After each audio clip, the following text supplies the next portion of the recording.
تو ناظرین، مشکل کی اس گھڑی میں اپنے مسلمان بھائیوں کی ہر ممکن مدد کریں گے۔ اسرائیل کی بمباری کا نشانہ بننے والے فلسطینیوں کی امداد کے لیے ایدی ایمبولینس غزہ پہنچ گئی۔ تفصیلات کے مطابق صہیونی ریاست اسرائیل کی بمباری کا نشانہ بننے والے فلسطینیوں کی امداد کے لیے ایدی ایمبولینس غزہ پہنچ گئی ہیں۔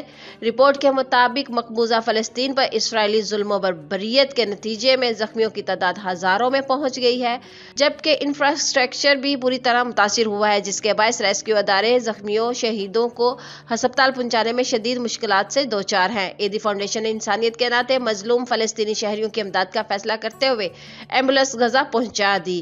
رپورٹ کے مطابق ایدی فاؤنڈیشن کی ایمبولینس مصر کے راستے فلسطین میں داخل ہوئی اور اب زخمیوں کی ہسپتال منتقل اور آکسیجن کی فراہمی کو یقینی بنا رہی ہے۔ خیال رہے کہ قابض اسرائیلی فورسز نے آج مزید 35 فلسطینی شہید کر دیے، جس سے اسرائیلی جارحیت سے شہید فلسطینیوں کی تعداد 181 ہو گئی ہے۔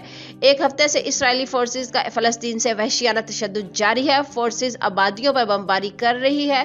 اسرائیلی حملوں میں 725 گھر، 80 رہائشی اور 70 سرکاری عمارتیں تباہ ہو چکی ہیں۔ واضح رہے کہ اسلامی ممالک کی سربراہی تنظیم OIC اسرائیل کے خلاف مزاحمتی قرارداد منظور کر لی ہے۔ سعودی عرب کی درخواست پر مقبوضہ فلسطین کی صورتحال پر OIC کا ورچوئل اجلاس ہوا۔ OIC کے اعلامیے میں کہا گیا ہے کہ مقبوضہ فلسطینی علاقوں پر اسرائیلی بربریت کی شدید مذمت کرتے ہیں۔ OIC نے مطالبہ کیا کہ اسرائیل فلسطینی علاقوں پر حملے فوری بند کر دے۔